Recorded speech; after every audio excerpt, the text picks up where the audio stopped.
yang ketika mereka menatap ke kantor yang 15 tahun tempat mereka bekerja, mulai timbul perasaan takut karena Hawa dari luar terlihat begitu berbeda.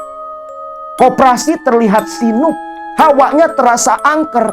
Nina dan Pipit lantas naik motor mereka melaju pergi dengan 1000 tanya di kepala. Bah Narto seperti orang yang sedang bertarung dengan bilah kerisnya, berusaha menghalau dan melawan sosok bola api yang terus menyambar.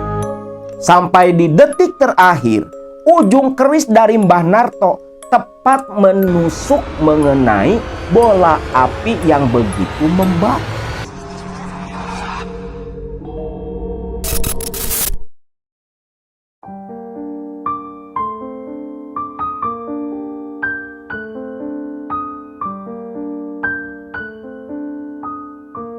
Assalamualaikum warahmatullahi wabarakatuh. Salam sejahtera buat semua Baraya KMS dimanapun kalian berada. Video kali ini berasal dari daerah Banyuwangi, Jawa Timur sana. Kisah nyata yang dialami pasangan suami istri, pengelola dan pemilik Koperasi Merah Putih yang usahanya hancur, hidup jatuh miskin, bahkan nyawa mereka berdua serta anak mereka hampir terenggut menjadi korban tumbal keserakahan pelaku pesugihan naga siluman dari Alas Purwo. Kisah ini sendiri dibagikan langsung oleh narasumber kita yang sebut saja bernama Mbak Suminten dengan suaminya Mas Bejo yang mengalami langsung kejadian mengerikan tahun 2017 silam. Suminten dan Bejo, pasangan suami istri yang hidup serba berkecukupan, bahkan terbilang hidup berlebihan, bergelimang harta, segala apapun mereka punya. Mereka berdua merintis usaha koperasi yang mereka beri nama Koperasi Merah Putih, yang sudah mereka rintis 15 tahun lamanya. Koperasi Merah Putih ini melayani simpan pinjam keuangan, lantas mempunyai beberapa lini usaha di bidang pertanian. Lalu mereka pun menerima gadai rumah, kendaraan, ataupun tanah. Yang dari usaha itu semua, kehidupan mereka begitu sejahtera. Rumah yang terbilang cukup mewah mereka punya, sawah, ladang, kebun, mereka pun ada. Mobil kendaraan pun mereka punya pula. Dari usaha koperasi yang mereka kelola itu, banyak karyawan, banyak jiwa yang menggantungkan hidup kepada mereka berdua, termasuk para petani yang tinggal di daerah Desa Purwosari, tempat mereka tinggal. Pada waktu itu, posisi mereka yang sedang berada di atas membuat mereka begitu lena, terbiasa dengan hasil besar setiap bulan dari keuntungan yang diterima, sampai mereka tak sadar di balik kegelapan bayang-bayang ada orang dan sekelompok manusia yang merasa iri dengki dengan usaha yang mereka punya. Awal keanehan terjadi kepada usaha yang mereka kelola beberapa bulan menjelang akhir tahun 2016. Waktu itu mulai timbul berbagai masalah di lini-lini usaha di bawah koperasi milik mereka yang mengakibatkan keuntungan omset tiap bulan mengalami penurunan. Awalnya di sini Suminten beserta Mas Bejo suaminya menganggap itu hal normal dalam siklus usaha yang mereka kelola. Namun dari bulan ke bulan, kemerosotan terlihat begitu kentara. Sampai akhirnya di sini Juminten serta Mas Bejo turun langsung ke lapangan melakukan audit mencari sumber masalah penurunan omset usaha mereka. Namun berbagai cara dilakukan sampai turun ke lapangan, ke sawah-sawah, ke ladang-ladang kebun jeruk. Dari mulai hasil kebun, penjualan, dan sejenisnya, semua normal seperti pada umumnya. Namun memang hasil yang mereka terima itu tak seperti bulan-bulan sebelumnya. Bahkan di sini, dua kaki tangan orang kepercayaan dari Suminten, Mbak Nina selaku sekretaris dan Pipit selaku bendahara. Mereka berdua yang tiap hari mengelola baik di kantor dan turun ke lapangan langsung, itu betul-betul bingung dengan kondisi usaha milik majikan mereka. Sampai pada akhirnya, satu ketika Pipit dan Nina, sekretaris dan bendahara ini, saat itu lembur malam hari di kantor Koperasi Merah Putih. Di kantor ini hanya ada mereka berdua. Satpam sedang istirahat pulang. Waktu itu sekitar jam 8 malam. Di dalam kantor tempat mereka berdua bekerja, Nina dan Pipit begitu sibuk duduk di depan komputer mengecek semua berkas dan data di tempat mereka. Namun waktu itu, dikala Nina dan Pipit yang sedang fokus dan asik bekerja, tiba-tiba si Pipit itu terdiam, bahkan menyuruh Nina ikut diam pula. Mbak, diem mbak. Ada apa Pit? Mbak diem aja dulu. Mbak denger nih. Ini saya yang salah denger atau apa ya? Maksud kamu apa Pit? Nah mbak, ucap Pipit begitu panik. Pipit mendengar seperti suara pasir ditebar di atap kantor koperasi mereka. Nah mbak, ini bukan hujan mbak. Ini kayak suara tebaran pasir. Dah, iya Pit. Ini tebaran pasir. Apa mungkin ada hujan pasir?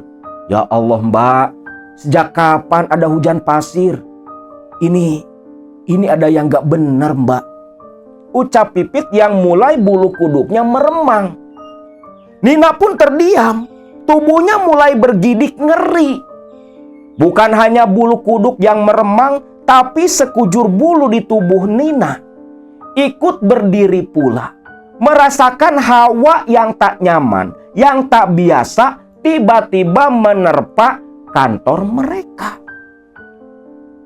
Tak sampai di situ saja, tak berselang lama, Pipit dan Nina mencium aroma yang begitu wangi, seperti bau kembang bercampur minyak. Suasana terasa semakin tegang di dalam kantor. Nina dan Pipit saling tatap dengan raut wajah penuh rasa takut. Lalu di sini, dengan isyarat mata serta anggukan kepala, Nina dan Pipit langsung mematikan komputer mereka, berdiri, mengambil tas, berjalan perlahan tanpa suara keluar dari ruangan mereka. Dan begitu pintu kantor mereka ditutup, berjalan ke lobi koperasi. Saat itulah Nina dan Pipit melihat seperti ada orang di halaman kantor sedang berdiri diam, menatap ke arah kantor yang di luar begitu gelap. Terlihat jelas seperti sedang melakukan sesuatu di pinggiran jalan. Di sini Nina tanpa banyak bicara lantas lari keluar dari kantor dan melihat si lelaki itu berlari pula ketika Nina menyusul keluar. Pipit ikut lari di belakang, namun Nina terus mengejar ke arah si lelaki misterius. Yang begitu dikejar, si lelaki itu jatuh tersandung, lalu mengadu kesakitan. Nina mendekat dan terkejut. Loh, Pak Broto. Aduh Mbak, aduh sakit kakiku Mbak. Loh, Pak, Bapak kenapa? Ngapain Bapak lari? Ada apa Pak? Bapak tadi ngapain di depan kantor koperasi Pak? Ucap Nina bertanya bertubi-tubi. Namun di sini Broto masih merintih-rintih kesakitan sambil memegangi lututnya yang terluka. Aduh Mbak, bentar dulu Mbak. Lututku lecet Mbak. Ya Allah. Pak, dibantu berdiri nih si Broto. Terlihat muka si Broto ini pucat. Bapak dari mana? Tadi ngapain di depan kantor Pak? Di sini mungkin Nina ada kecurigaan nih. Pak Broto melakukan sesuatu di depan kantor koperasi. Aduh Mbak, maaf Mbak. Tadi saya benar-benar takut Mbak. Takut?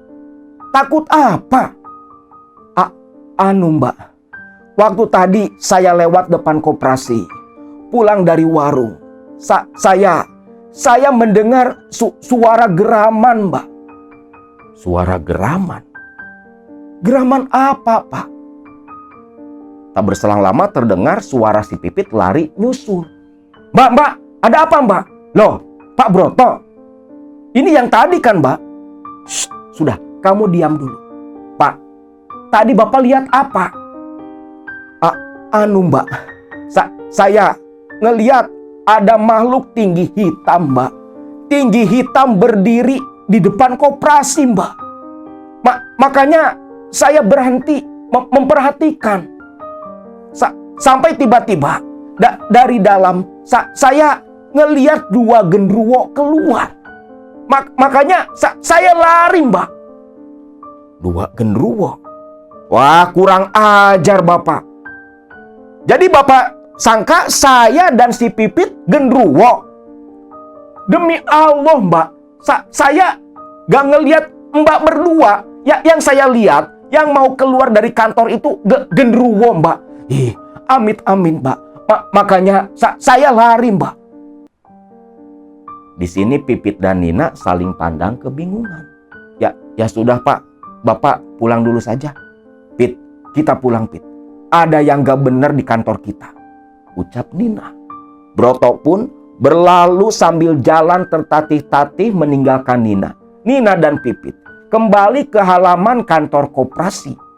Yang ketika mereka menatap ke kantor yang 15 tahun tempat mereka bekerja, mulai timbul perasaan takut karena hawa dari luar terlihat begitu berbeda. Koperasi terlihat sinup, hawanya terasa angker. Nina dan Pipit lantas naik motor mereka melaju pergi dengan 1000 tanya di kepala. Esok paginya, ketika mereka datang kembali ke kantor seperti biasa, Pipit bertanya, Mbak, apa nggak sebaiknya peristiwa semalam kita laporkan ke Bu Suminten? Jangan dulu. Mbak ini masih ragu dengan apa yang terjadi semalam. Nantilah, kalau terjadi lagi hal aneh di dalam kantor, baru kita laporan ke ibu, ucap Nina. Pipit pun ya hanya bisa menurut saja, karena Nina ini sekretaris kepercayaannya Bu Suminten. Singkat cerita, selang beberapa hari pasca kejadian itu, satu saat di sini, masih di akhir tahun 2016, Nina dan Pipit kembali lembur membereskan laporan keuangan tahunan Koperasi Merah Putih yang nantinya mereka serahkan ke Bu Suminten dan Pak Bejo. Lah di sini, ketika mereka lembur, mereka minta ditemani si Anwar Satpam Koperasi. Mas Anwar, nanti malam saya sama Mbak Pipit mau lembur. Mas Anwar jangan dulu pulang. Tolong berjaga di lobi saja. Kami berdua takut, Mas. Lah, takut apa, Mbak? Dari dulu juga gak pernah ada yang aneh kok di kantor. Bukan begitu, Mas. Beberapa hari lalu, saya dan Mbak Pipit ngalami kejadian aneh di dalam kantor. Kejadian aneh? Kejadian apa, Mbak? Nina pun cerita apa yang dia alami dengan Pipit. Alah, Mbak, tak kira ada apa. Ini udah 2016 loh, Mbak. Bentar lagi 2017. Yo, masa masih percaya sama hal begituan? Itu mungkin halusinasi Mbak berdua karena kerja terlalu kecapean. Wis, tenang bae, Mbak. Malam ini saya berjaga di lobi, ucap si Anwar. Nina dan Pipit pun hanya tersenyum saja. Nah, malam harinya kembali mereka bekerja sampai sekitar jam 10 malam. Baru semua pekerjaan selesai. Laporan sudah di print out. Berkas-berkas dimasukkan ke dalam map lalu disimpan di dalam tas. Niatnya sebelum kembali pulang ke rumah, Nina mau mampir dulu ke rumahnya Bu Suminten. Karena laporan itu sudah ditunggu sedari tadi Isa. Pit, pulang yuk. Siap, Mbak, bentar lagi nih. Mau tas simpan berkas yang tadi. Beres pekerjaan, Pipit dan Nina baru saja mau berdiri dari kursi, mereka berdua kembali mencium bau yang begitu wangi. Mereka berdua terdiam teringat kejadian beberapa malam lalu. Dan ketika mereka mau keluar dari kantor, mereka berdua mendengar suara Anwar yang berteriak dan berlari seperti yang begitu ketakutan. Maka di sini tegang seketika suasana dirasakan oleh Pipit dan Nina. Pipit dan Nina pun membuka pintu keluar dari ruangan. Ketika melangkah berjalan perlahan ke lobi dengan pintu yang sudah terbuka, Anwar tak ada. Saat itulah Nina dan Pipit dikagetkan dengan suara meja yang berderit. Dan ketika mereka menoleh, meja bergerak sendiri, lalu kursi terlempar membentur dinding di samping kepala Pipit. Sontak mereka berdua teriak, lalu lari keluar dari kantor koperasi. Mereka berdua berlari tunggang langgang sampai akhirnya di ujung jalan bertemu pula dengan Anwar yang lagi duduk kelelahan. Akhirnya 3 karyawan koperasi ini saling tatap dengan wajah pucat. Mbak, ternyata benar, Mbak. Ada yang tak beres di koperasi kita, Mbak. Ini harus segera dilaporkan ke Bu Suminten. Sepertinya ada yang tak suka dengan majikan kita. Saya yakin makhluk tadi yang saya lihat di lobi itu makhluk kiriman, Mbak, ucap si Anwar yang tadinya sesumbar gak percaya dengan adanya hal-hal seperti itu. Yowis lah, baiknya kita pulang. War, kamu ini satpam, kamu harus tanggung jawab kunci pintu koperasi dan amankan 2 motor kami. Tapi Mbak, halang, gak ada tapi-tapian. Itu kan udah kerjaan kamu sebagai keamanan. Yo Mbak, kita pulang, ajak si Pipit. Meninggalkan Anwar yang hanya menatap ke arah 2 atasannya yang menimpakan masalah kepada dirinya. Di sini akhirnya Anwar mau tak mau kembali berjalan ke arah koperasi. Namun ketika menatap ke pintu kaca lobi, disinilah Anwar melihat ada bayangan hitam berjalan berseliweran yang tentunya membuat Anwar begitu ketakutan. Akhirnya Anwar hanya berjaga di luar koperasi, di depan halaman, di pinggir jalan. Singkat cerita, esok paginya sudah masuk di hari pertama tahun 2017. Lah di sini Nina pagi-pagi sekali langsung ke rumahnya Bu Suminten, majikannya. Dia mengetuk pintu dari luar. Pintu terbuka, Bu Suminten yang masih dasteran mengernyitkan kening. Lah Nina, semalam ibu tunggu kamu kemana? Aduh Bu, semalam ada kejadian di kantor Bu. Kejadian apa? Kita cerita di dalam saja Bu. Takut didengar tetangga. Bu Suminten pun penasaran, mengajak Nina masuk ke dalam sambil meminta berkas laporan tahunan. Laporan diberikan oleh Nina. Semua berkas diberikan ke majikannya itu. Lalu di sini Nina pun menceritakan kejadian semalam serta yang pertama kali mereka berdua alami dengan Pipit. Bu, saya yakin Bu, penurunan usahanya Ibu yang semakin turun drastis ini pasti ada hubungannya dengan apa yang saya dan Pipit alami Bu. Menurut cerita yang pernah dulu ibu saya tuturkan, sepertinya Bu, ada orang yang tak suka dengan usaha ibu dan bapak. Yang benar kamu Nina. Benar Bu, mana mungkin saya bohong. Pipit dan Anwar yang jadi saksinya Bu. Kami bertiga semalam betul-betul ketakutan Bu. Kursi sampai terlempar membentur dinding, hampir mengenai kepalanya Pipit. Ini gak bisa dibiarkan Bu.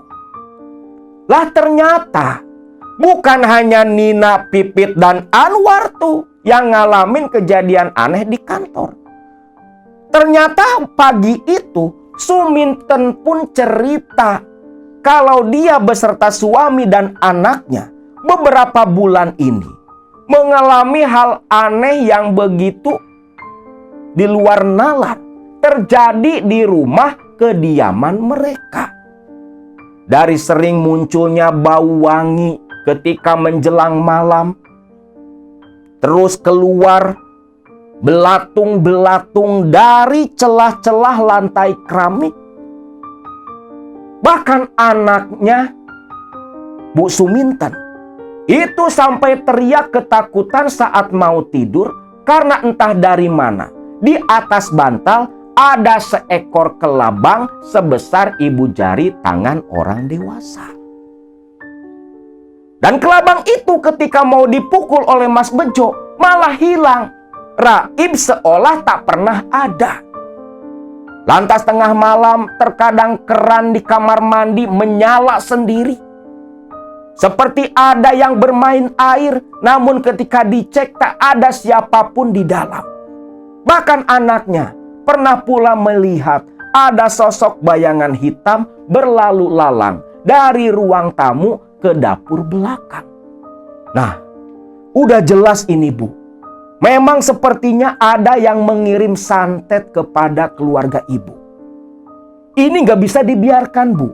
Ibu harus cari orang pinter untuk menyelesaikan permasalahan ini. Karena kalau tidak Bu, akibatnya luar biasa. Bukan hanya usaha ibu yang hancur, tetapi di sini pasti ibu sekeluarga pun terancam nyawa. Bu Suminten menganggukkan kepala karena sepemikiran dengan Nina. Ibu paham Nin, tapi harus nyari orang pinter kemana? Ibu dan bapak tak tahu urusan seperti itu. Bu, kalau ibu mau, saya punya kenalan orang pinter, Bu. Kenalan dari ibu saya. Namanya Mbah Narto. Dia asli orang Jember. Pasiennya banyak. Sakti mandraguna, Bu. Masalah apapun bisa beliau selesaikan. Yang benar kamu, Nina? Benar, Bu, demi Allah. Saya ini dulu sering dibawa ibu saya ke sana. Karena keluarga saya pun dulu pernah mengalami hal yang mirip seperti yang menimpa keluarga ibu. Suminten terdiam, menimbang-nimbang usulan dari Nina. Tapi gak mungkin si Nina ini berbohong, karena udah 15 tahun loh ikut Bu Suminten. Akhirnya Bu Suminten meminta Nina untuk mengurus masalah itu. Nin, begini saja. Masalah ini ibu serahkan sama kamu. Masalah biaya nantinya berapa-berapanya, kamu tinggal ngomong. Biar ibu yang nanggung semua. Kamu ambil cuti dulu saja, 2 atau 3 hari. Dan langsung temui si Mbah Narto itu. Baik, Bu. Kalau itu perintah dari ibu, pasti dengan senang hati saya lakukan. Nanti sore saya balik ke Jember ke rumah ibu saya. Dan langsung menemui Mbah Narto untuk berkonsultasi dan meminta bantuan. Bu Suminten mengangguk, lantas Nina pamitan kembali ke koperasi untuk bekerja. Sore hari pasca para karyawan semua pulang, Nina ikut pulang juga selepas mengatur cuti untuk dirinya selama 3 hari. Nina sebelum berangkat ke Jember dia mampir dulu ke rumah Bu Suminten. Laporan yang saat itu Bu Suminten pun memberi uang sekitar 1 juta untuk ongkos ke Jember sana. Nina pun berangkat ke Jember, ke kampung halamannya, ke tempat tinggal sang ibu. Dan dari tempat tinggal sang ibu malam harinya, si Nina ini langsung menuju ke rumahnya Mbah Narto, si dukun sakti yang Nina rekomendasikan kepada Bu Suminten. Di sini Nina berkonsultasi serta menceritakan apa yang dia alami di Koperasi Merah Putih tempat dia bekerja. Lah di sini Mbah Narto pun meminta waktu 1 malam untuk melakukan ritual penerawangan tentang apa yang sebenarnya menimpa Suminten. Itu semua Nina laporkan kepada Bu Suminten. Nah, di hari kedua, Nina ini ada nelpon ke Bu Suminten. Bu, ini kata Mbah Narto sudah selesai diterawang. Ibu baiknya bicara langsung dengan Mbah Narto. Lalu terdengar suara lelaki tua di balik telepon sana yang berkata kepada Suminten, Bu Suminten, semalam sudah saya teropong, saya terawang. Memang betul apa yang menjadi kecurigaan ibu dan Nina. Ada orang yang tak suka dengan kemajuan usaha Bu Suminten. Dan ini mereka mengirim santet untuk menghancurkan usaha ibu. Bukan hanya usaha yang hancur, Bu, tetapi kalau dibiarkan, nyawa ibu sekeluarga pun akan terenggut pula. Ini begitu berbahaya. Mendengar ucapan dari sosok yang bernama Mbah Narto, Suminten tentunya begitu ketakutan. Bahkan Mas Bejo, suaminya yang duduk di samping, pucat pasi pula mendengar percakapan di telepon istrinya. Waduh, terus bagaimana Mbah? Kok serem amat? Malah saya sekeluarga terancam nyawa. Mau bagaimana lagi, Bu? Ini bukan santet sembarangan. Ini begitu berbahaya. Harus segera ditangani. Ya sudah, gimana Mbah saja baiknya. Masalah persyaratan akan saya tanggung semua biayanya. Berapa kira-kira Mbah agar masalah saya ini bisa selesai dan keluarga saya selamat dari ancaman kematian. Di sini, Mbah Narto terdiam beberapa saat. Sampai akhirnya berkata, dia meminta biaya sekitar 10 juta. Di mana uang 10 juta itu akan digunakan untuk membeli sarana ritual yang salah satunya berupa ayam cemani hitam. Dan besok ritual akan dilakukan di tempatnya Mbah Narto. Dan selepas selesai akan langsung datang ke Banyuwangi mengurus kantor koperasi Suminten. Tak pikir panjang, Suminten lantas setuju uang 10 juta dia transfer ke nomor rekeningnya Nina. Singkat cerita nih, sesuai dengan apa yang dijanjikan oleh Mbah Narto. Mbah Narto dan Nina datang ke Banyuwangi, ke Purwosari. Datang langsung ke rumahnya Suminten dan Mas Bejo. Di mana di sini Mbah Narto menjelaskan tentang santet apa yang menimpa keluarganya Suminten. Dan mengatakan, kalau nanti malam lepas maghrib, Mbah Narto ini akan memasang penangkal santet dan membersihkan serta memutuskan santet yang menimpa usaha Suminten dan Bejo. Suminten yang tak mengerti hal-hal seperti itu menyerahkan semua kepada Mbah Narto. Singkatnya, begitu maghrib datang, Mbah Narto, Nina, dan Mas Bejo langsung menuju ke kantor Koperasi Merah Putih. Di mana di sini begitu banyak barang bawaan yang dibawa oleh Mbah Narto yang ternyata berupa sesaji dan keperluan ritual. Kemenyan, dupa, minyak wangi-wangian, sesaji umbo rampe, kopi segala macam ada di dalam barang bawaannya Mbah Narto. Lalu di sini Mbah Narto meminta bantuan dari Nina untuk meletakkan semua sesaji tepat di tengah lobi koperasi. Anglo yang terbuat dari tanah liat, dari tembikar, penuh dengan arang yang langsung dinyalakan oleh Mbah Narto. Sedangkan Mas Bejo hanya duduk diam memperhatikan dengan tubuh bergidik ngeri ketakutan. Karena sedari tadi, saat Mbah Narto sedang melakukan persiapan ritual, Bejo merasa seperti ada sosok yang terus mengikuti dan membayangi dirinya.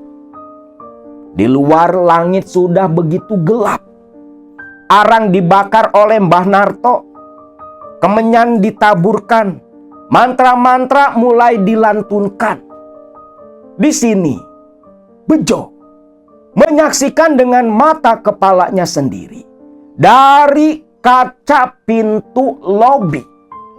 Di halaman depan, Bejo melihat ada seperti gumpalan api yang terbang rendah menyambar-nyambar di halaman depan. Itu apa? Pak, itu yang namanya Banaspati. Sepertinya itu kiriman dari orang yang tak suka dengan Bapak. Biarkan Mbah Narto yang menyelesaikan, Pak. Kita diam saja, kita perhatikan. Di sini Mbah Narto mencabut keris dari pinggangnya. Keris itu ditunjukkan ke arah sesaji dan asap kemenyan. Lantas Mbah Narto itu berdiri dan keluar dari lobi menghadapi sosok Banaspati yang terus menyambar ke permukaan tanah halaman. Di sini Mbah Narto seperti orang yang sedang bertarung dengan bilah kerisnya, berusaha menghalau dan melawan sosok bola api yang terus menyambar. Sampai di detik terakhir, ujung keris dari Mbah Narto tepat menusuk mengenai bola api yang begitu membara. Bola api pun lenyap, hanya menyisakan semilir angin di tengah halaman. Mbah Narto berbalik sambil tersenyum, walau kening penuh dengan peluh dan keringat. Lantas masuk ke lobi dan berkata, "Alhamdulillah Pak Bejo, Banaspati itu sudah berhasil saya kalahkan. Sekarang bantu saya untuk menanam penangkal santet, agar santet itu tak balik lagi datang kemari." Mas Bejo ya hanya menuruti perintah dari Mbah Narto. Dia keluar membawa linggis yang memang sudah dibawa dari rumah, lantas menggali di tengah halaman kantor koperasi. Menggali tanah sekitar 1 siku tangan. Lalu di sini Mbah Narto memasukkan degan kelapa hijau, lalu beberapa batang bambu kuning, telur angsa busuk, dan beberapa alat-alat ritual lain dimasukkan ke dalam, lantas dijampi-jampi oleh Mbah Narto, yang selepas itu ditimbun kembali lalu diratakan. Sekarang ikuti Simbah, kita gali di 4 penjuru kantor untuk memasang penangkal santet. Baik, Mbah. Di sini, di 4 penjuru, Mas Bejo kembali menggali. Dan Narto yang berdiri sambil membawa tembikar berisi arang dengan asap kemenyan yang terus mengepul. Di sini Bejo hanya menggali sekitar 2 jengkal tangan. Sudah Pak. Biarkan sisanya saya yang urus, ucap Mbah Narto yang lantas meletakkan tembikar tempat membakar kemenyan. Lantas merogoh sesuatu dari dalam tasnya, memasukkan benda yang panjangnya 1 jengkal tangan, yang katanya benda itu adalah penangkal santet. Bendanya seperti ini. Nah, benda inilah yang dalamnya berupa minyak dibungkus dengan resin. Itu ada ukiran-ukiran tulisan huruf Arab yang entah apa arti dan maknanya. Langsung dimasukkan oleh Mbah Narto ke dalam lubang. Bejo yang memang tak paham dengan benda-benda seperti ini, yang sebenarnya benda-benda kayak gini di online tuh cuma 15.000, 20.000. Tapi ini semua katanya sampai 10 juta. Emang agak gila ya. Nah, benda yang tadi Akang tunjukkan itu ditanam.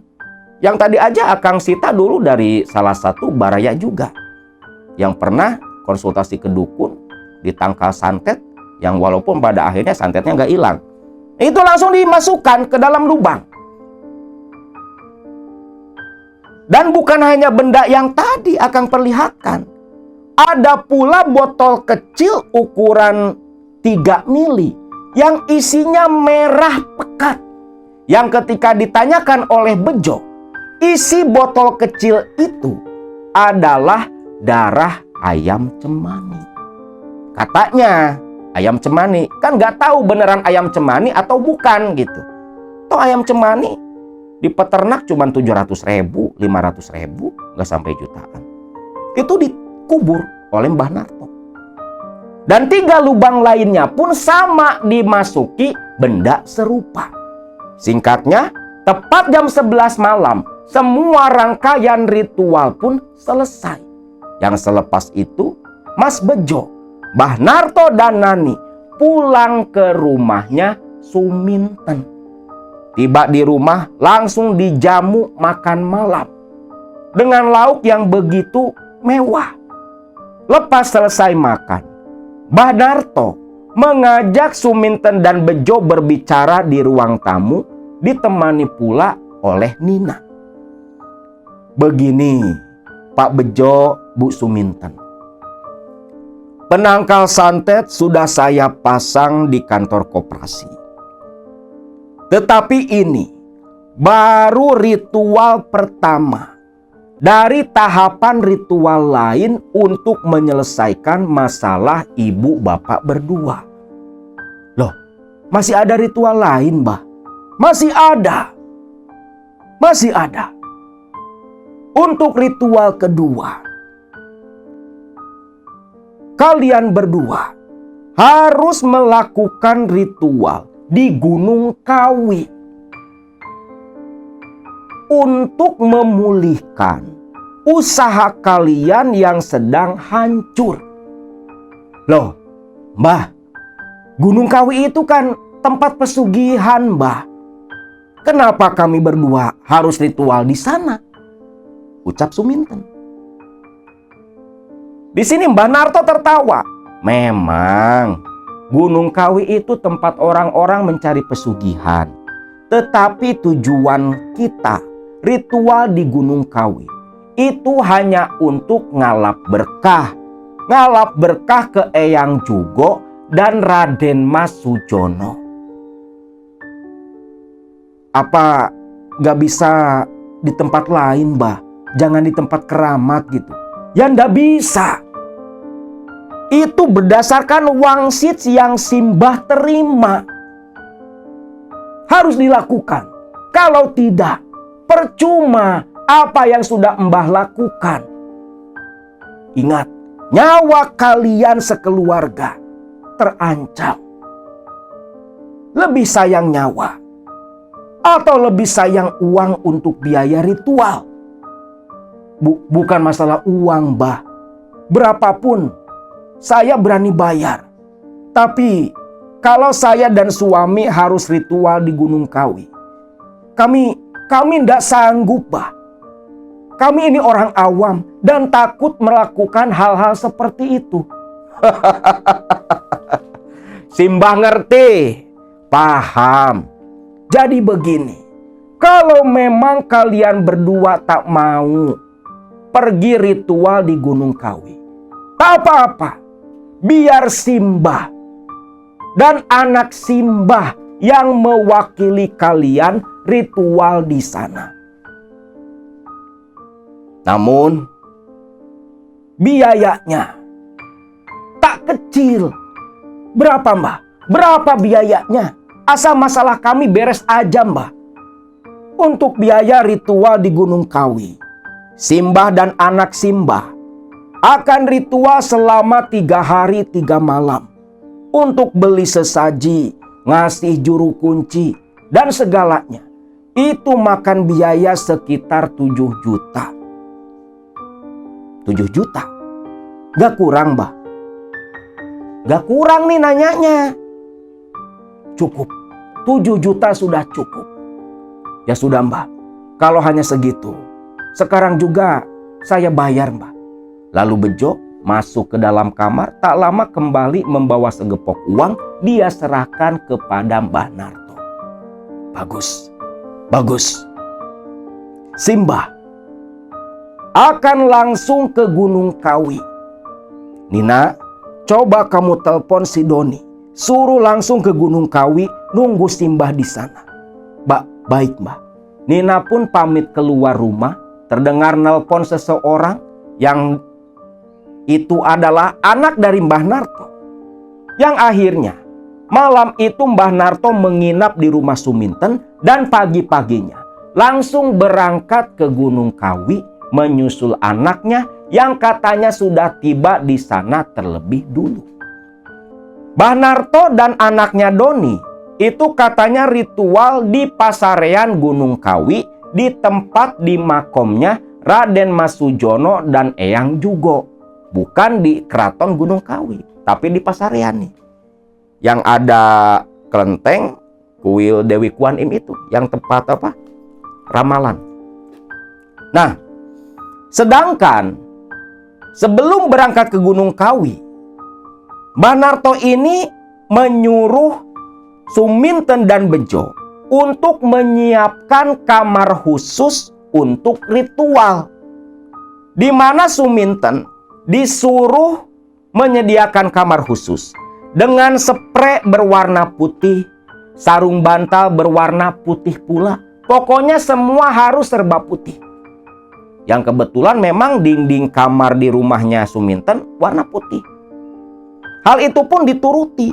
Lalu Suminten disuruh membeli bokor yang terbuat dari kuningan. Lalu tempat kinang sirih dari kuningan pula, yang harus diletakkan di dalam kamar ritual. Dan nanti kamar itu akan menjadi tempat datangnya Eyang Jugo dan Raden Mas Sujono. Hal itu pun langsung Suminten lakukan, dibantu suaminya Bejo. Karena apa? Ya karena pengen usaha kembali pulih, santetnya hilang. Apapun perintah Mbah Narto, mereka berdua lakukan. Sedangkan Nina tak ikut campur lagi, kembali aktif bekerja di koperasi. Singkat cerita, 3 hari pun berlalu. Mbah Narto datang kembali ke Purwosari, ke rumahnya Suminten. Pagi hari sekali saat itu. Nah, ketika bertamu ke rumahnya Suminten, Mbah Narto duduk di ruang tamu, dibuatkan kopi hangat oleh Suminten dan Bejo suaminya. Bagaimana Mbah hasil ritual di Gunung Kawi? Alhamdulillah, semua berjalan lancar. Namun, berdasarkan wangsit yang Simbah terima dari Eyang Jugo dan Raden Mas Sujono, setiap malam Jumat Legi, kalian harus menyiapkan sesaji di kamar khusus. Sesaji apa Mbah? Sesajinya berupa umbo rampe, dupa, kemenyan. Kalau dupa dan kemenyan sudah Mbah bawa dari Gunung Kawi. Dupa dan kemenyan khusus dari Juru Kunci. Dan yang lainnya itu berupa nasi tiwul yang dicampur dengan gula merah, kopi manis, kopi pahit, teh manis, dan teh pahit. Sesaji itu harus disimpan dalam kamar ritual selepas maghrib. Dan tepat tengah malam, di malam Jumat Legi, kamu harus membakar dupa dan kemenyan. Dan panggillah sosok Eyang Jugo dan Raden Mas Sujono. Selepas itu, kalian tinggal istirahat. Sisanya, biarkan Eyang Jugo dan Raden Mas Sujono yang membereskan masalah kalian. Dan ingat, kamar ritual itu tak boleh dimasuki siapapun, termasuk kalian berdua, kecuali saat akan ritual di malam Jumat Legi. Di sini, Suminten dan Bejo hanya bisa mengangguk menyetujui apa yang diperintahkan oleh Mbah Narto. Dan ini kemenyan serta dupa yang sudah Simbah bawa. Dan ini sambil menunjukkan 2 kantong kain berwarna merah dan kuning. Ini apa Mbah? Ini kantung pusaka dari Gunung Kawi. Baraya pada tahulah kantong kain tuh yang ada tulisan Gunung Kawinya. 1 merah, 1 kuning. Biasanya yang ziarah ke sana dikasih yang gituan. Yang 1 kalian simpan di dalam bokor kuningan di kamar ritual. Yang 1 lagi simpan di kantor koperasi. Baik Mbah. Lantas selanjutnya, selain saya nyajen tiap malam Jumat Legi, apa yang harus kami berdua lakukan Mbah? Begini. Berdasarkan perintah Eyang Jugo dan Raden Mas Sujono yang datang menemui Mbah waktu ritual di Pasarean Gunung Kawi. Bulan depan, bulan Februari 2017, Simbah harus datang kembali ke Gunung Kawi. Untuk apa Mbah? Untuk ritual penyempurnaan. Di mana nanti di bulan Februari Simbah harus menyembelih kambing hitam sebagai syarat akhir ritual yang kita jalankan. Di sini udah paham dong Suminten serta Mas Bejo ujung-ujungnya apa? Biaya. Ya sudah Mbah. Kira-kira dengan biaya lainnya jadi berapa? Mbah Narto tersenyum. Cukup 10 juta. Dan selepas penyembelihan kambing, kalian tinggal hanya menunggu perubahan yang akan terjadi. Karena bantuan dari Mbah Jugo dan Raden Mas Sujono tak perlu diragukan. Santet hilang, usaha kalian pasti akan kembali pesat, bahkan berkali-kali lipat dari saat ini. Nanti selepas selesai ritual penyembelihan kambing hitam di Gunung Kawi, Simbah akan langsung kemari untuk mengurus sisa ritual yang harus disempurnakan. Baik Mbah, langsung saja di sini Mas Bejo pun ngasih duit 10 juta buat ritual di Gunung Kawi, sembelih kambing hitam, dan ngasih 5 juta buat Mbah Narto. Lu hitung, 15 tambah 10 udah 25 nih, tambah 7 juta yang waktu pertama ke Gunung Kawi. Total habis berapa? 32 juta biaya yang dikeluarkan oleh Bu Suminten dan Mas Bejo. Lepas itu ya si Mbah Narto pamitan pulang, balik lagi ke Jember. Nah di sini benar dan tidaknya Mbah Narto ritual di Gunung Kawi, tak ada yang tahu. Yang jelas dulu katanya di tahun 2017 ini Mbah Narto memang katanya melakukan ritual 3 hari 3 malam di Pasarean Gunung Kawi di tempatnya Eyang Jugo dan Raden Mas Sujono untuk membantu menyelesaikan masalah Suminten dan Mas Bejo. Waktu berlalu. Saat itu Suminten Kamis sore di bulan Februari itu mulai melakukan ritual saji. Dia pesan nasi tiwul yang dicampur gula merah. Dan ketika waktu maghrib, nasi tiwul 2 piring, mungkin yang satu buat Eyang Jugo, yang satu buat Raden Mas Sujono. Langsung diletakkan di dalam kamar ritual. Kantong Gunung Kawi yang satu itu ya sudah dimasukkan ke Bokor Kuningan. Lah di situ alat-alat buat nginang sudah diletakkan pula di tempat kinang sirih yang terbuat dari kuningan. Seperti daun sirih, terus biji buah jambe, dan yang lainnya. Termasuk tembakau pun ada di situ. Ubo rampe, kembang 7 rupa, kembang setaman, kopi manis, kopi pahit, teh manis, teh pahit. Lalu ada sebungkus rokok gudam garam merah pula. Jadi nantinya mungkin 2 sosok ini datang, makan nasi tiwul, ngopi, minum teh pahit, ngerokok, jegongan gitu kan di dalam kamar ritual sambil duduk di ranjang yang terbuat dari spray putih dan bantal putih buat tiduran. Wallahu a'lam. Tapi memang itu yang kata Mbah Suminten disiapkan untuk setiap malam Jumat Legi. Selepas sesaji diletakkan di dalam kamar ritual itu pun kembali ditutup. Dan tepat jam 12 malam, Suminten masuk ke dalam kamar ritual, membakar kemenyan di dalam anglo yang terbuat dari kuningan pula, serta membakar beberapa batang dupa dia tancapkan di sana. Lantas dengan bahasa Jawa, dengan bahasanya Mbak Suminten memanggil datang sosok Eyang Jugo dan Raden Mas Sujono agar sudi hadir dan datang ke kamar ritual itu menikmati persembahan yang sudah diserahkan atas perintah si Mbah Narto.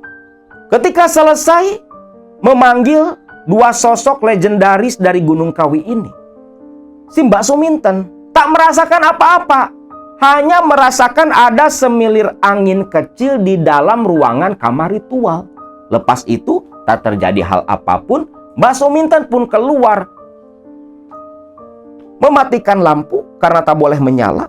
Pintu ditutup, dikunci dari luar, dan langsung menuju ke kamar tidurnya, menyusul Mas Bejo tidur lelap di sampingnya. Waktu berlalu. Beberapa hari kemudian, Mbah Narto ini di bulan Februari, dia datang. Sekitar pertengahan bulan lah. Yang katanya habis ritual sembelihan kambing hitam di Gunung Kawi. Datang ke Purwosari, ke tempatnya Mbak Suminten, membawa berbagai alat ritual yang katanya akan ditanam di sawah, ladang, dan kebun jeruk milik Suminten.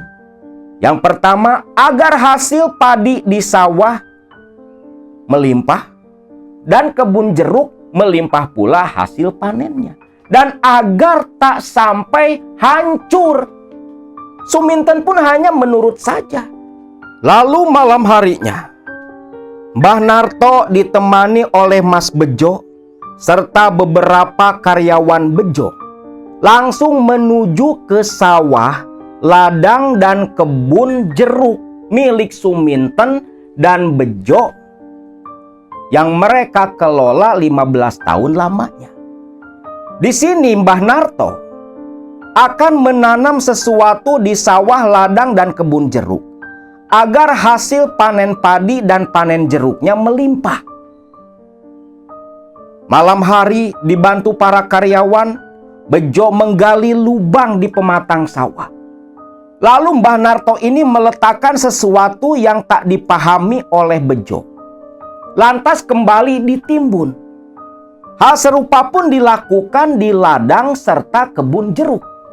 Nah, untuk kebun jeruk ada yang berbeda. Selepas menimbun benda yang sama seperti sawah dan ladang, Mbah Narto menyerahkan beberapa botol minyak kepada Bejo, yang dimana minyak itu harus dioleskan ke semua pohon jeruk yang ada di kebun. Lu bayangin, tuh kebun jeruk, pohonnya itu ratusan. Dan semua harus dibaluri oleh minyak pemberian Mbah Narto yang dia bawa dari Gunung Kawi. Namun di sini Bejo hanya bisa menuruti perintah Mbah Narto. Mbah Narto sendiri hanya duduk ngopi, sedangkan karyawan Bejo serta Bejo sendiri mengolesi pohon demi pohon jeruk sampai satu kebun habis dibaluri minyak pemberian Mbah Narto. Hal itu baru selesai dilakukan tepat jam 12 malam. Yang selepas semua ritual dilakukan, Mbah Narto mengajak Bejo dan para karyawannya kembali pulang. Tiba di rumahnya Bejo dan Suminten. Suminten memang tak tidur menunggu kedatangan suami dan Mbah Narto. Lantas kembali ngobrol di ruang tamu. Mbah Narto berkata, "Ingat, ke depannya ritual sajen di kamar khusus harus terus kalian lakukan. Karena itu adalah bagian dari perjanjian yang sudah disepakati oleh Mbah mewakili kalian berdua dengan sosok Eyang Jugo dan Raden Mas Sujono. Jadi sajen dan bakar dupa harus terus dilakukan tiap malam Jumat Legi, Mbah." "Iya, itu sudah bagian dari kesepakatan. Tugas Mbah sudah selesai. Tugas kalian tinggal melanjutkan ritual sajen tiap malam Jumat Legi.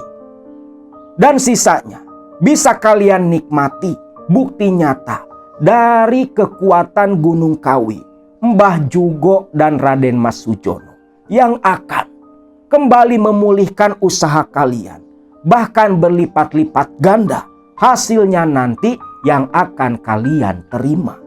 Simbah pamit, Mbah mau balik lagi ke Jember karena sudah ditunggu pasien-pasien Simbah yang banyak keperluan." ucap Mbah Narto yang tengah malam itu juga pamitan pulang serta menolak diantar oleh Mas Bejo. Dia pergi sendiri jalan kaki keluar dari halamannya Bejo. Entah jalan kaki langsung balik ke Jember atau apa ya, Mbak Suminten nggak tahu. Singkat cerita, selepas rangkaian ritual yang menghabiskan biaya puluhan juta, apa yang terjadi? Bukannya usaha pulih, yang ada usaha malah semakin hancur. Di tahun 2017 itu, usaha semakin merosot. Panen jeruk gagal, padi pun sama. Dan banyak masalah berdatangan menimpa usaha koperasi milik mereka. Hutang ke bank sampai nggak bisa dibayar. Rumah mewah yang mereka tempati yang dijadikan jaminan sudah diancam disita oleh pihak perbankan. Di sini tepat di bulan Oktober 2017 hancur lebur usaha Mbak Suminten dan Mas Bejo. Bangkrut total. Hutang banyak, rumah udah mau disita. Sampai akhirnya di sini Mas Bejo nekat memilih untuk merantau sendiri keluar pulau. Tepatnya ke Papua Selatan di daerah Merauke. Meninggalkan Suminten dengan anaknya yang sedang sekolah. Suminten bukannya tak mau menyusul sang suami ke Papua, tetapi anaknya ini masih dalam masa pendidikan, tak mungkin ditinggalkan. Betul-betul terpuruk Suminten waktu itu. Yang tadinya hidup kaya raya bergelimang harta, jatuh miskin sampai untuk makan sehari-hari pun begitu kekurangan. Semua karyawan sudah pada bubar tentunya, termasuk Nani yang 3 bulan lalu itu sudah balik ke Jember, ke kampung halamannya. Nah, satu ketika masih di bulan Oktober 2017 nih, pasca bangkrut total usaha Suminten dan Mas Bejo. Mas Bejo udah keluar pulau. Nah, waktu itu salah satu keponakannya Mas Bejo datang berkunjung. Namanya Mas Marno.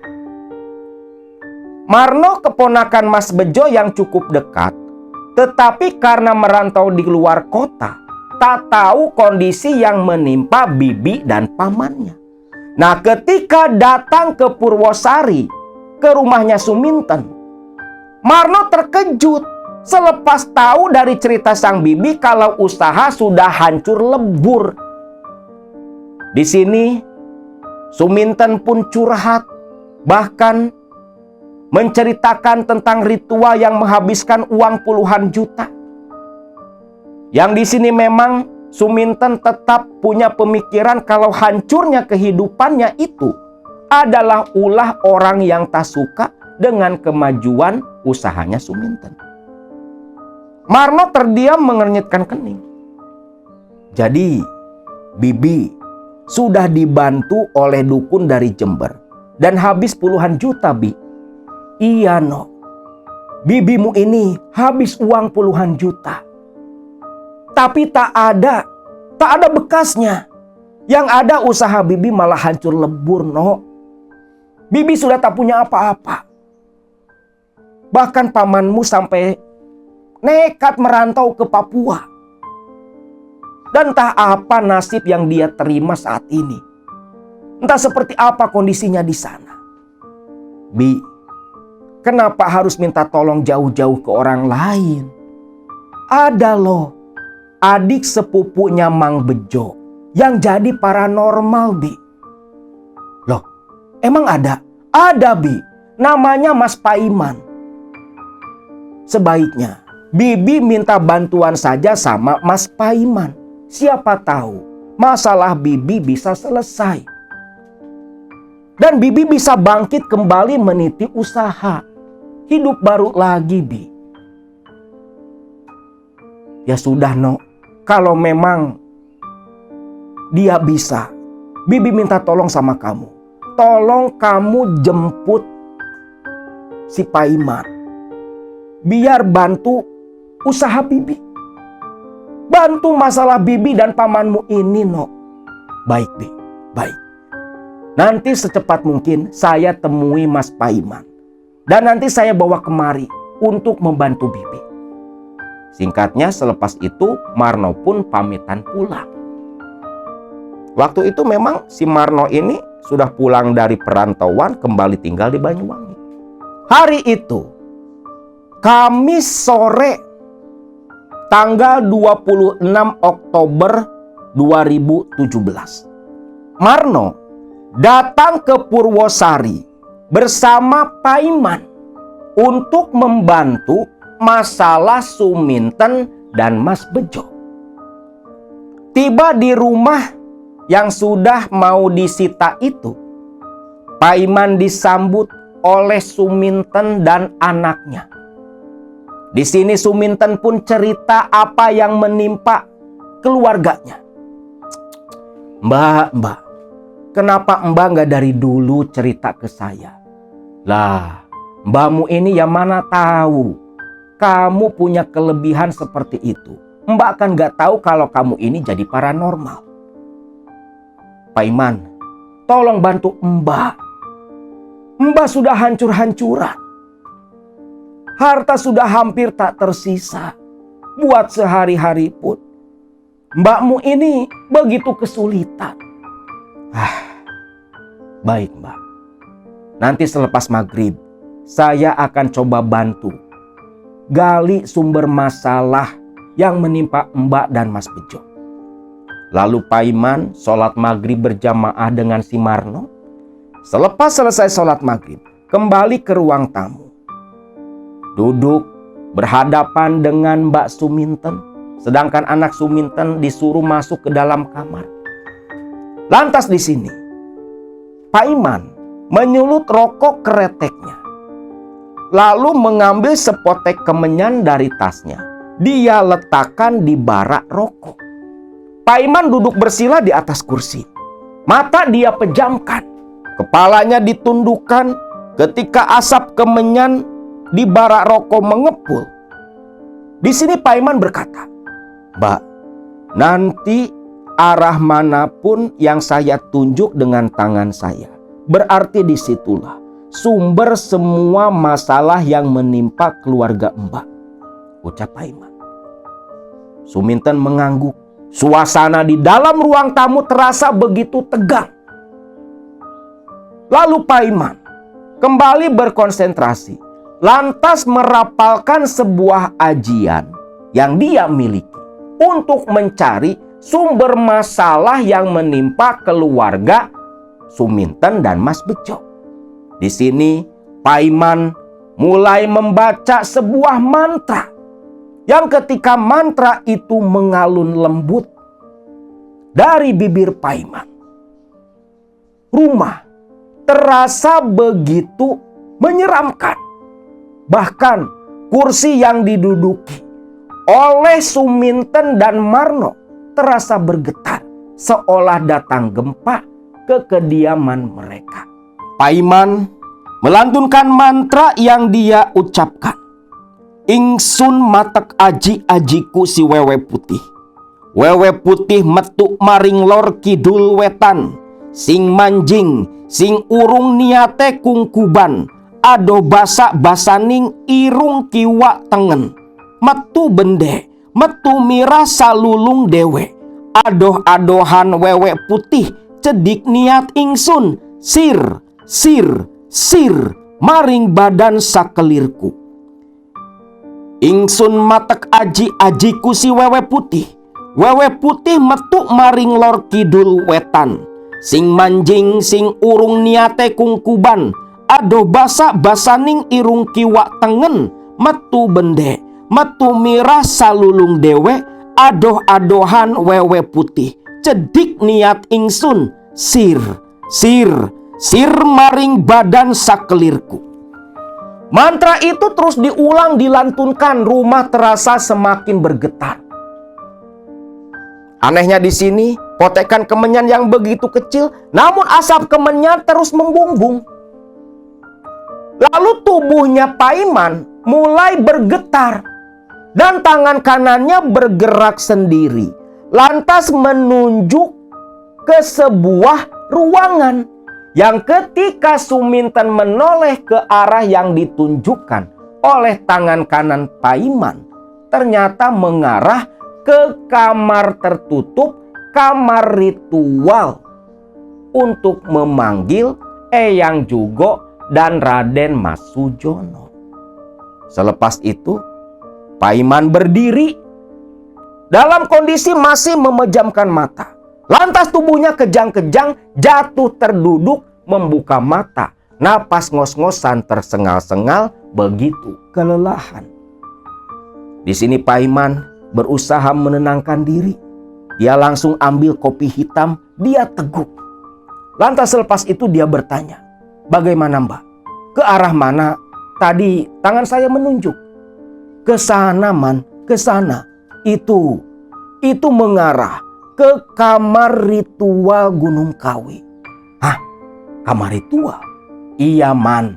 Soalnya kata Mbah Narto dulu, setiap malam Jumat Legi, mbakmu ini harus ngasih sesaji ke Eyang Jugo dan Raden Mas Sujono." "Ya Allah Mbak." "Ya sudah Mbak. Berarti semua masalah ada di sana." Di sini Paiman pun diantar oleh Suminten dan Marno menuju ke kamar ritual. Kamar dibuka, bau yang begitu menyengat pun menerpa hidungnya Paiman. Namun anehnya cuma Paiman yang mencium. Di sini Suminten ataupun Marno tak mencium apa-apa. "Ada apa Man?" Mbak, bau Mbak, bau bangke." "Lah, bangke dari mana?" "No, emang kamu nyium bau bangke?" Marno menggelengkan kepala. Ya sudah, tolong nyalakan lampunya Mbak." Lampu dinyalakan. Yang ketika lampu menyala, di sini Suminten menjerit karena melihat ada sosok hitam duduk di ranjang putih. Namun makhluk itu lantas menghilang. "Tuh, makhluk tadi Mbak, sumber bau bangkai yang saya cium. Memang betul, di tempat ini, di kamar inilah ada sumber masalah utama yang menimpa keluarga Mbak." "Man, tolong Man, tolong bantu mbahmu ini Man." "Tenang saja Mbak, tenang." Lalu di sini semua barang-barang dari Gunung Kawi disita sama si Paiman. Semua dimasukkan ke dalam karung. "Mbak, benda-benda ini benda-benda hurapat Mbak. Secara tidak langsung Mbak ini muja. Masih mending kalau kaya raya. Lah ini Mbak kan usahanya sampai hancur." "Ya Allah, masa iya Man?" "Ya iyalah Mbak. Secara tidak langsung Mbak ini muja Eyang Jugo dan Raden Mas Sujono. Salah besar. Bukannya muja, mestinya itu Mbak mendoakan beliau-beliau. Dan nanti dari doa-doa yang Mbak berikan kepada beliau, ada keberkahan yang berbalik ke Mbak. Bukan malah menyerahkan sesaji seperti ini. Ini musyrik loh Mbak." "Yo maaf Man, Mbak ndak tahu." "Aduh Mbak, tuh bokor, tempat kinangan segala macam termasuk yang dalamnya kantong Gunung Kawi itu dimasukkan ke dalam karung oleh si Paiman." Namun di sini Paiman lantas menoleh ke sebuah lemari kayu. Dan begitu lemari kayu dibuka oleh Paiman, astagfirullahaladzim, "Mbak, ini dari mana Mbak?" "Apa Man?" "Ini Mbak." Ucap Paiman menunjuk ke sebuah kotak kayu kecil. Itu kalau ndak salah disimpan sama Mas Bejo. Dulu pernah cerita katanya itu dikasih sama kawannya Mas Bejo. Ya, dikasih sama Pak Broto. Ya masih tetangga juga di Purwosari. Cuman agak jauh rumahnya dari rumah ini. Di sini Paiman mengernyitkan kening. Dan ketika kotak kayu dibuka, ternyata isinya sebuah gelang terbuat dari perak berbentuk seekor ular naga. Ya Allah, Mbak. Mbak sadar nggak ini barang apa? Itu cuma gelang kan? Ini bukan gelang biasa, Mbak. Gelang ini wujud dari naga siluman. Dan benda ini minta diberi makan darah. Dan di sini yang akan diambil oleh naga siluman itu Mbak, Mas Bejo, dan anak Mbak sendiri. Ya Allah, jadi yang mau menumbalkan Mbak, Mas Bejo, dan anak Mbak itu yang punya gelang. Iya, Mbak. Dan inilah, Mbak, yang menjadi sumber masalah Mbak sesungguhnya. Mbak, semua barang ini akan saya bawa ke Rogo Jampi. Akan saya bawa ke tempatnya Kiai Slamet, guru saya, Mbak. Bawalah, Man. Mbak nggak mau ada benda-benda seperti itu. Lantas, harus bagaimana, Man? Agar Mbak, Mas Bejo, dan anak Mbak bisa selamat. Mbak nggak mau mati jadi tumbal, Man. Mbak tenang saja. 3 hari dari sekarang, nanti Mbak datang saja ke Rogo Jampi. Malam ini juga, saya akan ke Rogo Jampi ke tempatnya Kiai Slamet, ke guru saya, Mbak. Akan saya serahkan semua barang-barang ini kepada beliau. Akhirnya semua barang dari Gunung Kawi, termasuk gelang perak berbentuk ular naga dan kotak kayunya, dimasukkan Paiman ke dalam karung pula, lalu pamitan diantar oleh Marno langsung menuju ke daerah Rogo Jampi, tempat tinggal Kiai Slamet, guru spiritualnya Paiman. Selepas kepergian Paiman dan Marno, Suminten duduk terdiam tak menyangka ternyata sumber masalahnya adalah gelang perak suaminya yang diberi oleh Pak Broto. Dan kalau diingat-ingat, semenjak diberi gelang perak itulah usaha Bejo dan Suminten mulai mengalami penurunan. Lantas di sini Suminten langsung telepon suaminya yang kebetulan nyambung saat itu. Dan suaminya ditanyai oleh Suminten tentang gelang perak. Oh itu kan memang dikasih sama Pak Broto. Itu katanya gelang keberuntungan agar usaha kita bisa semakin berkembang.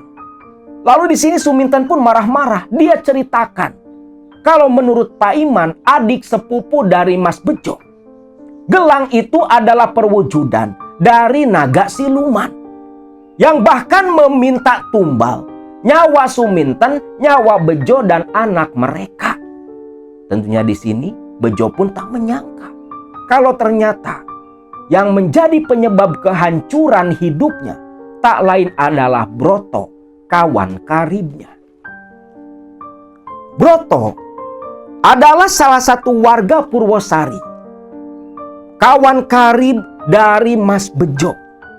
Broto ini memang bisa terbilang orang kaya raya. Broto punya usaha membuat perhiasan perak yang basis operasinya berada di Pulau Bali. Namun memang ada yang aneh. Awalnya si Broto ini hanya jualan perak biasa-biasa saja. Sampai harta kekayaannya mulai melesat pasca anak kandung dari Broto itu mati kecelakaan tunggal yang begitu aneh bagi warga Purwosari.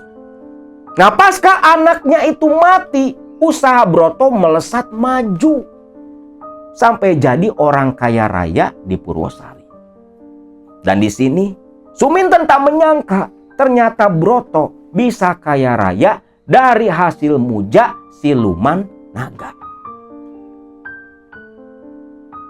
Waktu berlalu, tepat di hari yang sudah disepakati, Mbak Suminten pun lantas menyusul ke Rogo Jampi diantar oleh Marno. Tiba di Rogo Jampi bertemu langsung dengan Kiai Slamet. Alhamdulillah, Nduk, akhirnya kamu datang juga. sudah Pak Kiai tunggu beberapa hari lalu. Pak Kiai, bagaimana Pak Kiai tentang masalah gelang naga itu? Duk, gelang naga itu memang merupakan penjelmaan dari naga siluman. Wujudnya ular naga sebesar pohon kelapa. Namanya Dewi Naganingrum dari Alas Purwo. Dan naga itu adalah siluman yang disembah oleh si Broto, yang berniat menumbalkan kamu, suami dan anakmu, dan menghancurkan usaha kalian. Di sini Suminten menangis. Lantas bagaimana, Mbah? Tolong saya, Mbah. Jangan sampai saya, suami dan anak saya mati, Mbah. Tenang saja. Akan Simbah bantu sekuat tenaga. Di malam hari, Kiai Slamet dibantu oleh Paiman muridnya menetralisir semua benda-benda dari Gunung Kawi. Yang semua benda-benda itu yang diambil dari kamar ritual oleh Kiai Slamet dan Paiman langsung dibawa menuju ke Sungai Binaung. Lantas dilarung di sungai besar itu. Sedangkan malam itu pula gelang naga perwujudan dari Dewi Naganingrum Alas Purwo kembali diurus oleh Mbah Slamet, oleh Kiai Slamet, yang dimana sosok si Naganingrum ini merasuk ke dalam tubuhnya Paiman dan memang mengakui saat proses mediumisasi si naga siluman ini memang berniat mengambil nyawa Suminten, Bejo dan anaknya sebagai tumbal yang diserahkan oleh Broto pemujanya. Lalu di sini Kiai Slamet meminta agar melepaskan Suminten sekeluarga dari jerat tumbal pesugihannya Broto. Di sini awalnya si Dewi Naganingrum ini menolak.